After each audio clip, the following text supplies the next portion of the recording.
ಬಹುನಿರೀಕ್ಷಿತ IPL 2020ರ mini ಹರಾಜು ಪ್ರಕ್ರಿಯೆ ದಿನ ಕೊನೆಗೂ ಬಂದೇ ಬಿಟ್ಟಿದೆ. ಅಬುಧಾಬಿಯ ಎತಿಹಾದ್ ಕ್ರೀಡಾಂಗಣದಲ್ಲಿ ಇಂದು ಮಧ್ಯಾಹ್ನ 2:30ರಿಂದ ಹರಾಜು ಪ್ರಕ್ರಿಯೆ ಆರಂಭಗೊಳ್ಳಲಿದೆ.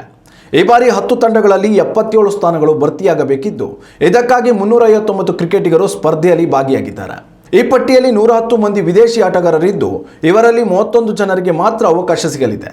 ಇನ್ನುಳಿದ ಎಲ್ಲ ಸ್ಲಾಟ್ಗಳಲ್ಲಿ ಭಾರತೀಯ ಕ್ರಿಕೆಟಿಗರು ಇರಲಿದ್ದಾರೆ. ಇಂದು ಹರಾಜು ಪ್ರಕ್ರಿಯೆಯಲ್ಲಿ ಭಾಗಿಯಾಗಲಿರುವ 10 ಫ್ರಾಂಚೈಸಿಗಳು 237.55 ಕೋಟಿ ರೂಪಾಯಿಗಳ ಮೊತ್ತದ ಹರಾಜು ಪ್ರಕ್ರಿಯೆ ನಡೆಸಲಿವೆ. 10 ತಂಡಗಳ ಪೈಕಿ ಅತಿ ಹೆಚ್ಚು ಮೊತ್ತ ಅಂದರೆ 64.3 ಕೋಟಿ ರೂಪಾಯಿಗಳನ್ನು ಕೋಲ್ಕತ್ತಾ ನೈಟ್ ರೈಡರ್ಸ್ ತಂಡ ಹೊಂದಿದೆ. ಅತಿ ಕಡಿಮೆ ಮೊತ್ತ ಅಂದರೆ 2.75 ಕೋಟಿ ರೂಪಾಯಿಗಳನ್ನು ಮುಂಬೈ ಇಂಡಿಯನ್ಸ್ ಹೊಂದಿದೆ.